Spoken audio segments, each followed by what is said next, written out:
আসসালামু আলাইকুম। উলুকান্দি গ্রামের মানুষদের বহুদিনের স্বপ্ন আজ বাস্তবে রূপ নিচ্ছে। দীর্ঘ প্রতীক্ষার পর উলুকান্দি কেন্দ্রীয় ঈদগাহ ময়দান থেকে দক্ষিণ আকালিয়া পর্যন্ত রাস্তার পাকাকরণ কাজ সম্পূর্ণ হওয়ার পথে। আজ এই রাস্তার পাকা কাজের শুভ উদ্বোধন করা হয়। এই সময় উপস্থিত ছিলেন মোহাম্মদ আবুল কালাম আজাদ, গ্রাম আদালত chairman, Balarampur union Parishad Mohammad Muniruzzaman Munir Bhuiyan, senior সহপ্রতি বলরামপুর ইউনিয়ন বিএনপি, মুহাম্মদ মালেক, সাবেক মেম্বার, সমাজসেবক মুহাম্মদ ইয়াসিন ভূঁইয়া, প্রবাসী মুহাম্মদ বাবু আহমেদ, সাবেক বিএনপি নেতা মুহাম্মদ খলিলুর রহমান শিশু এবং মুহাম্মদ সাদত সহ আরও অনেক গণ্যমান্য ব্যক্তিবর্গ। উদ্বোধন শেষে সংক্ষিপ্ত বক্তব্য রাখেন মুহাম্মদ আবুল কালাম আজাদ। তিনি বলেন, উলুকান্দি গ্রামবাসীর অনেক দিনের দাবি ছিল এই রাস্তা। আজ সেই দাবি পূরণ হতে যাচ্ছে।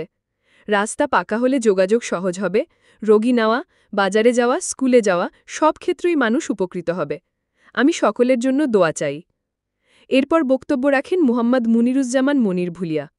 তিনি বলেন, এই রাস্তা গ্রামের প্রাণ। আশা করি সামনে আরও উন্নয়ন হবে। আমি দলমত নির্বিশেষে গ্রামের উন্নয়নে কাজ করতে চাই।